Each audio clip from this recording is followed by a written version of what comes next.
ఓం నమ శివాయ. మనం నీలలోహిత రుద్రుని ఆ నామాన్ని గురించి తెలుసుకుంటున్నాం. శంకర భగవత్పాదులు చెప్పినట్టుగా మనలోనున్నటువంటి కామ, క్రోధ, మద మాత్సర్యాలు లేకుండా వాటిని ఊడ్చి మనం రోజు పోసేటటువంటి తుక్కుని ఏ రకంగా ఇంట్లోంచి చీపురుతో శుభ్రం చేసి చేటలోకి ఎత్తి పారపోసేస్తామో ఆ రకంగానే మన శరీరంలో ఉన్నటువంటి ఈ అక్కర్లేని విషయాలన్నిటినీ కూడా మనం ఊడ్చేసి బయటకి పారేసి మన మనస్సుని శుభ్రంగా ఉంచుకుని ఆ పరమేశ్వరుని పూజ చేసుకుంటూ ఉంటే పరమేశ్వరుడు తప్పకుండా మనల్ని అనుగ్రహిస్తాడు అని తెలుసుకున్నాం.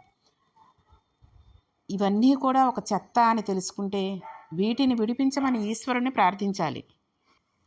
ఏ రకంగా అయితే మనం ఇంట్లో అక్కర్లేని వస్తువులను ఉంచుకోకుండా బయట పారేస్తామో ఆ రకంగానే మన శరీరంలో ఉండేటటువంటి అక్కర్లేని వాటిని కూడా తీసి పారేయాలి అనే విషయాన్ని అప్పుడే అది హాలాహలాన్ని తీసుకుని ఆ వేడికి మిగిలిన వస్తువుల్ని కాల్చేసినట్టుగా అవుతుంది.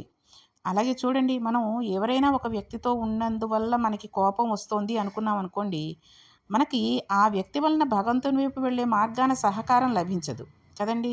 వాళ్ళు ఏదో ఒక అడ్డు వేస్తూనే ఉంటారు. సర్వసాధారణంగా చెప్పాలంటే ఒక దేవాలయానికి వెళ్ళాలన్నా, ఒక పని చేసుకోవాలన్నా, ఎందుకండి ఇంట్లో కూర్చుని మనంతట మనం ఒక పుస్తకం తీసుకుని ఒక అష్టోత్తరము లేకపోతే ఒక స్తోత్రము ఏదో ఒకటి వాళ్ళు చదువుకుందాం అనుకుని మొదలెట్టామనుకోండి, అది అయిపోయింది అంటే భగవంతుడి కృప మన మీద ఉన్నట్టే, మన అదృష్టవంతులమే. ఈరోజు ఎలా అయినా సరే బాబాగారి చరిత్ర ఈ రోజు నుంచి మొదలెట్టి గురువారం కాబట్టి మళ్ళీ బుధవారానికి కంప్లీట్ చేసుకోవాలి అనుకున్నామే అనుకోండి, ఆ రోజే భగవంతుడి అనుగ్రహం కనుక మనకి లేకపోతే సరిగ్గా ఆ రోజే మనం పుస్తకం తీసి చదువుకుందాం అనే సమయానికి ఎవరో ఒకళ్ళు రావడము, ఏదో ఫోన్ వచ్చి అక్కర్లేని విషయాలు కావాల్సిన విషయాలు ఏవో ఒకటి మాట్లాడటము, లేదా ఏదో ఆందోళన ఇంట్లో పిల్లవాడికి ఒంట్లో బాగుండకపోవడము, వాళ్ళకే ఒంట్లో బాగుండకపోవడము, అసలు ఆడవాళ్ళకైతే ఎటువంటి సమయంలోనూ ఎప్పుడో రావాల్సిన చిరాకులు కూడా రావడము, ఇటువంటి అన్నీ అక్కర్లేని విషయాలన్నీ కూడా జరిగి మనకి ఆ రోజు చేయాల్సినటువంటి ఆ పూజా కార్యక్రమము భగవంతుడికి సంబంధించిన ఆ విషయం ఆగిపోతూ ఉంటుంది. అంటే భగవంతుడు మనల్ని కరుణించలేదు అనేటటువంటి విషయాన్ని మనం గ్రహించుకోవాలి. ఎందుకని?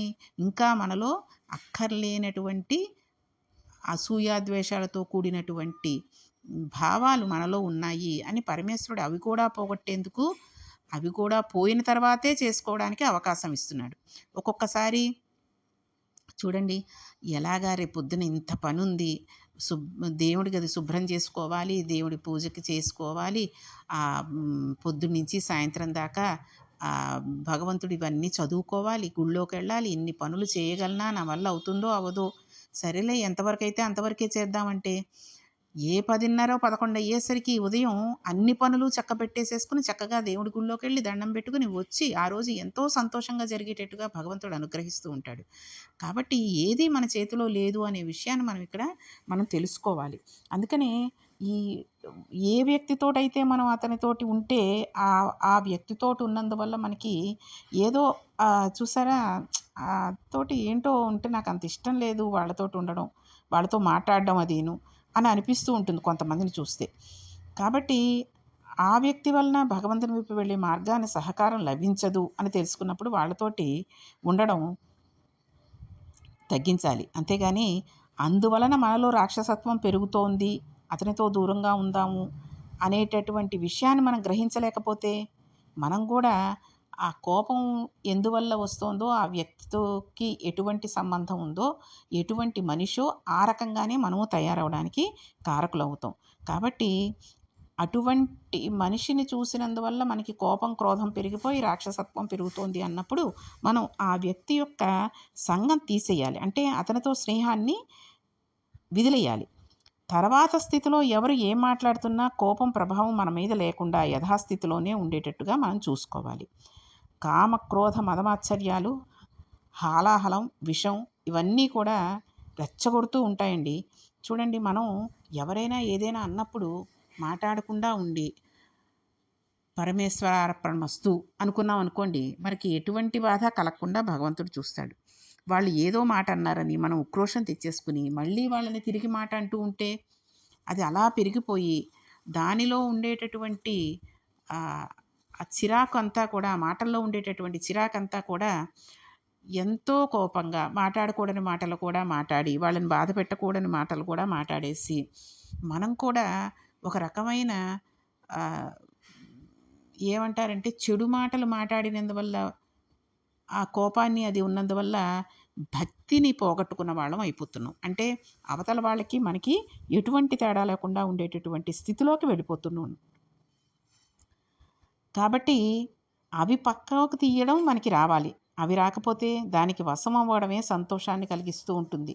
అంటే ఒక శాడిస్ట్ లాగా తయారైపోతాం అనమాట.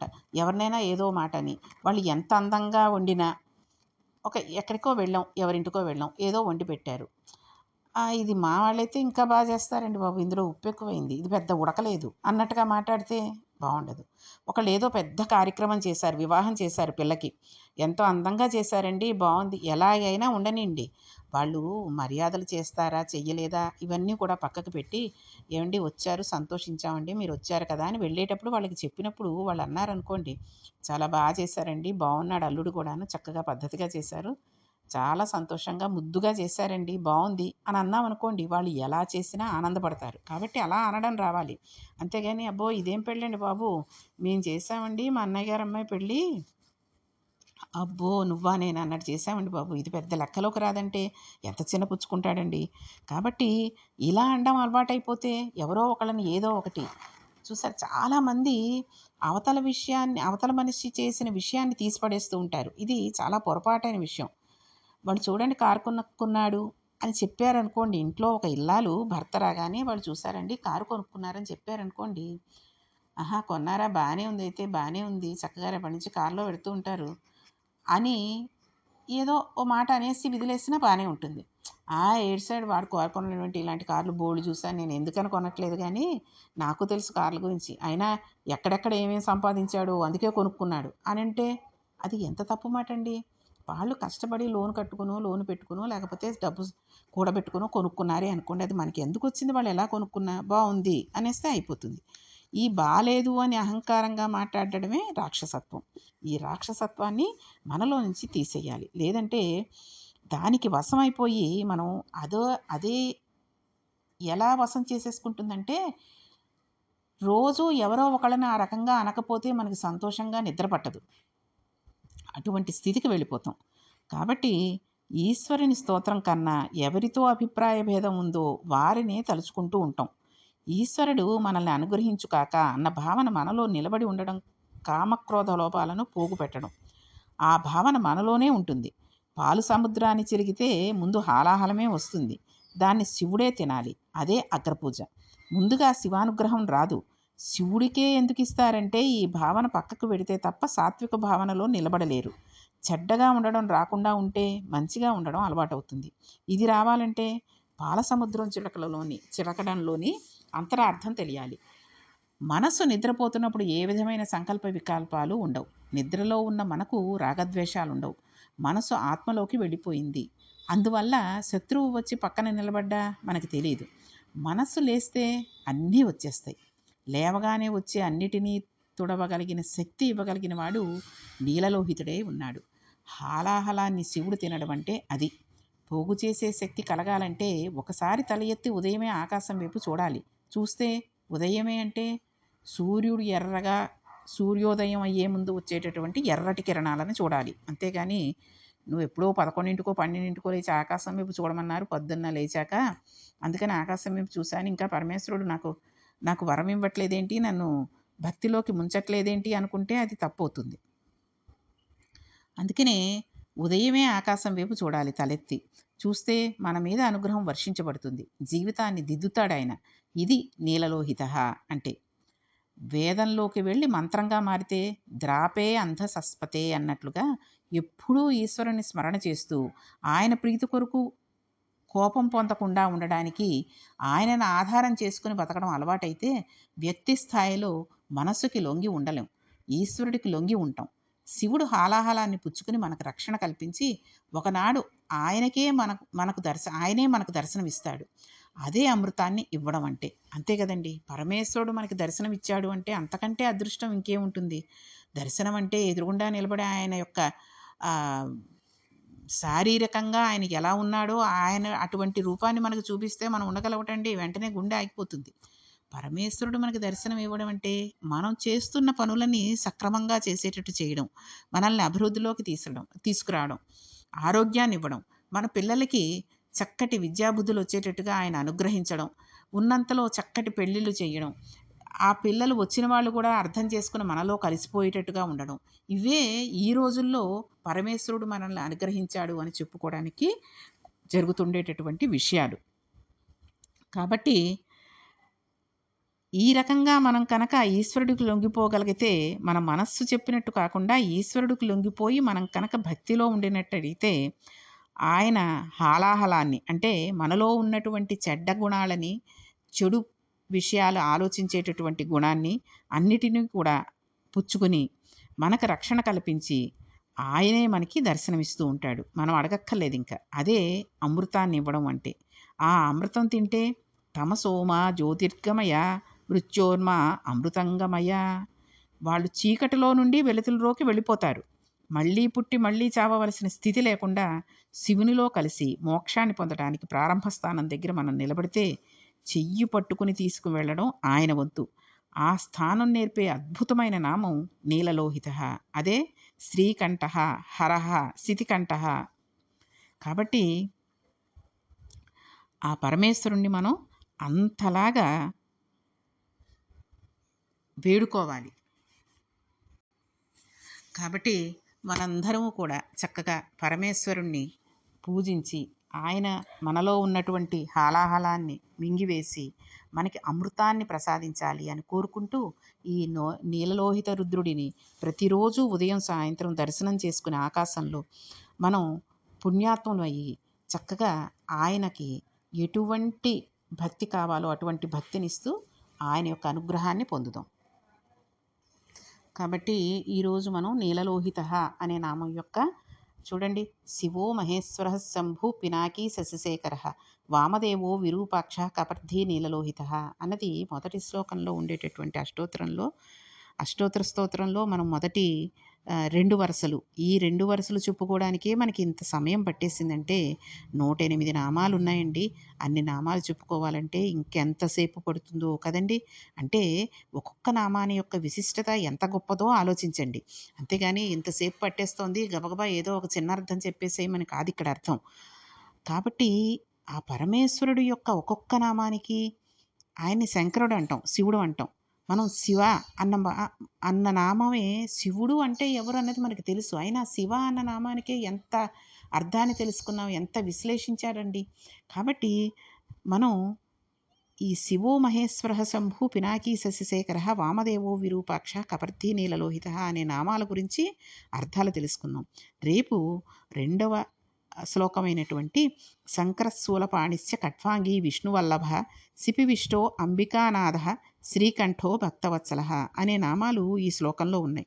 కాబట్టి ముందుగా ఉన్నటువంటి శంకర అనే నామం, ఆ నామం యొక్క అర్థాన్ని, ఈ నామం ఎంత గొప్పది, ఎందుకు ఈ రకంగా మనం శంకర అని శివుణ్ణి పిలుస్తాము అనేటటువంటి, ఆ పరమేశ్వరుణ్ణి ఎందుకు పిలుస్తాము అనేటటువంటి విషయాలన్నింటినీ కూడా రేపటి పారాయణంలో తెలుసుకుంటూ మనం నిత్యము కూడా శివాలయానికి వెడితే ఎటువంటి పుణ్యాన్ని సంపాదించగలుగుతాము.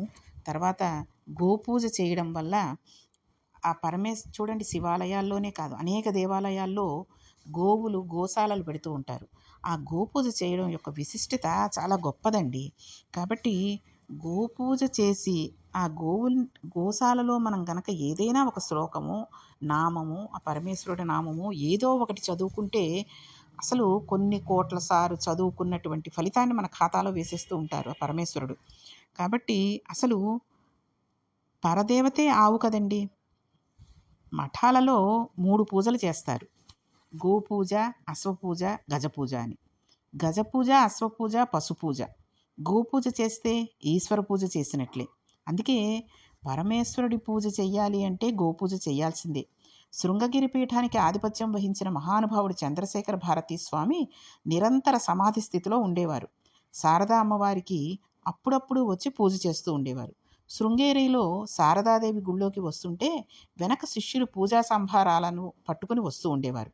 ఆయన గుళ్ళోకి వెడదామని అనుకుంటుంటే గుడి రాజద్వారం ముందుకి వచ్చి ఒక ఆవు పడుకునుందిట ఆ మెట్టు మీద. శిష్యులు వెళ్ళి లేపపోతుంటే ఆయన లేపకండి, నేను పూజకి వస్తున్నానని పరదేవత బయటికి వచ్చిందని పీట అక్కడ వేయించుకుని కూర్చుని ఆవుకి పూజ చేసి వెళ్ళిపోయారు. ఆయన గుడి లోపలకు కూడా వెళ్ళలేదు. ఆవు అక్కడి నుంచి లేచి వెళ్ళిపోయింది. పరదేవితే ఆవు రూపంలో వచ్చి నిలబడుతుంది. వ్యాస భగవానుడు గోవు మీద ఒక స్తోత్రం చేశాడండి. అధర్వణ వేదంలో గో గీత ఉన్నది, గోసూక్తం ఉంది. గోపూజ అంత గొప్పది. గోపూజ చేయడం, చూడడం, వినడం, ప్రోత్సహించడం నలుగురికి 4 వాటాలన్నమాట. అందుకనే అటువంటి పూజలు చేయడం పరమేశ్వరుడి పూజ చేసినట్లే. అందుకే గోపూజ చేస్తే ఈశ్వరుడికి పూజ చేసినట్లే. ఆ లలితా సహస్రంలో గోమాత అని ఆవిడకి పేరు ఉంది. అదేమిటండి, మనం చెప్పుకున్నాం కదండి, ఒక గోవు అంటే పశువుతో సమానం. అటువంటి నామాన్ని అమ్మవారికి ఎందుకు ఇచ్చారు అన్న విషయాన్ని కూడా మనం తెలుసుకున్నాం. కాబట్టి కాబట్టి మనం పెట్టగలిగితే ఇంటి ముందుకొచ్చిన గోవులకి కాస్త బియ్యము, బెల్లం ముక్క పెట్టి పెట్టడం. లేదా అది కూడా లేకుండా ఊరికినే కాస్త దండం పెట్టుకుని విదిలేయడం. అది చెయ్యకపోతే చూడకుండా ఉన్నట్టుగానే ఉండడం. అంతేగాని కర్రలు పెట్టి కొట్టేయడాలు, వాటిని మనం పెంచుకున్న చెట్లు తినేస్తున్నాయని గబా గబా రాళ్ళిచ్చి కొట్టేయడాలు లాంటివి చెయ్యకూడదు. ఎందుకని, గోపూజ చేస్తే ఈశ్వరుడికి పూజ చేసినట్టే. గోపూజ చేస్తే ఆ కామాక్షి దేవికి పూజ చేసినట్టే. ఒక అరటిపండు తొక్క తీయకుండా పెట్టగలిగేటటువంటి మహాప్రసాదాన్ని, మహా అద్భుతమైన పుణ్యాన్ని కామాక్షి అమ్మవారు మనకి ఇచ్చారండి. ఆవుకి తొక్క తీసి అరటిపండు పెట్టం. అరటిపండు ఎలా ఉన్నా, కొంచెం పాడైపోతూ ఉన్నా ఆవిడ తినేస్తుంది గోమాత. ఎందుకని? మనకి పుణ్యాన్ని ఇవ్వడానికి ఆవిడ అటువంటివన్నీ కూడా తీసేసుకుంటుంది. కాబట్టి గోపూజ కూడా చేయడం, గోశాలలో చక్కటి ఈ శ్లోకాలు అవి చదువుకోవడం, కుదిరితే రోజూ ఒకసారి గోశాలకెళ్ళి, కొన్ని కొన్ని చోట్ల కుదురుతుందండి. కుదిరినప్పుడు గోశాలకు వెళ్ళి అక్కడ చక్కగా ఆ నామాలు అవి చదువుకుని రోజు ఏదో ఒకటి అక్కడికి వెళ్ళి విష్ణు సహస్రమో, లలితా సహస్రమో, శివ సహస్రమో, లేకపోతే కనకధారా స్తోత్రమో ఏదో ఒకటి చదువుకోండి. చదువుకున్న వంద కొన్ని కోట్ల సార్లు చదివినటువంటి పుణ్యాన్ని మీ ఖాతాలో వేస్తారు. కాబట్టి అటువంటి పుణ్యాన్ని సంపాదించి రేపు శంకరః అనే నామం యొక్క విశిష్టతని, ఆ నామం పరమేశ్వరుడికి ఎందుకని వచ్చింది అనేటటువంటి విషయాన్ని తెలుసుకుని మనం మిగిలిన పారాయణం ప్రా చేసుకుందాం. ఓం నమః పార్వతీపతియే హర హర మహాదేవ శంభో శంకర.